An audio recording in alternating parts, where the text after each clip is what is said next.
Hi, everyone. This week is the 5th week of Easter. Easter is a 7-week season and it is white because we are celebrating.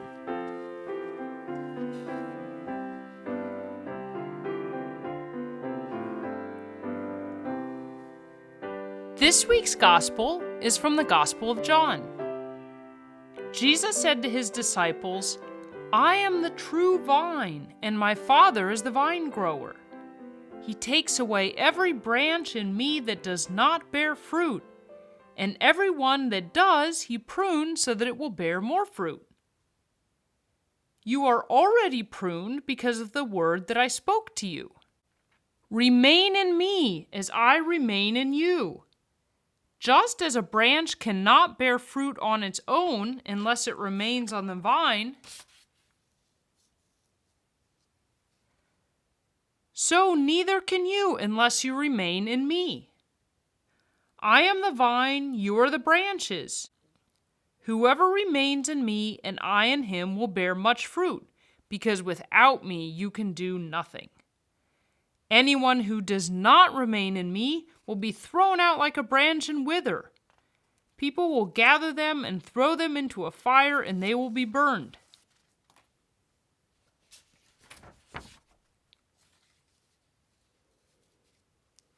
If you remain in me and my words remain in you, ask for whatever you want, and it will be done for you. By this my Father is glorified, that you bear much fruit and become my disciples." This week's gospel has a beautiful story of how Jesus is the vine. Jesus tells us that he is the vine, God the Father is the vine grower, and we are the branches. First, Jesus tells us that God takes away every branch that does not bear fruit and prunes so that more fruit can be produced. What does it mean to bear fruit through Jesus? It means to bring his goodness to the world. What does it mean to prune branches that don't bear fruit? It means that God takes away anything that gets in our way of bringing Jesus to the world. Maybe it's distraction from focusing on the wrong things. Maybe it's a mean or selfish attitude. Maybe it's our weaknesses.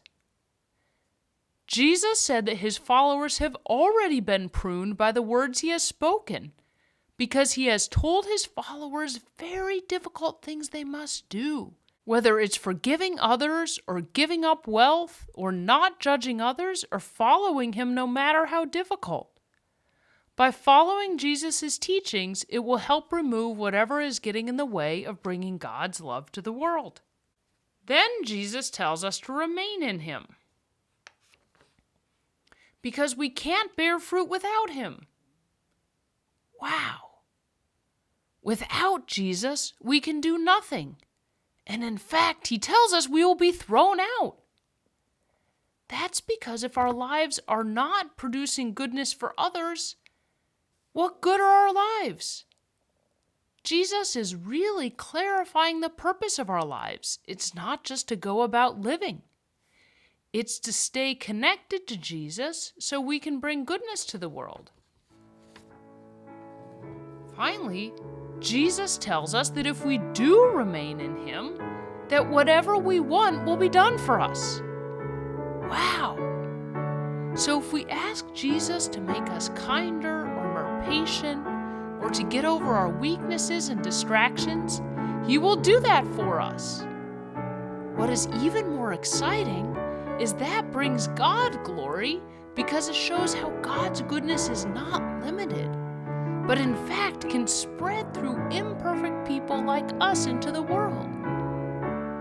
Isn't it completely surprising that we could bring glory to God? The great God of the universe. How could we ever do anything for God? In fact, by remaining in Jesus, we allow God to work amazing things through us. Wow! This week, what amazing things could God do through you? What do you need to do to remain in Jesus?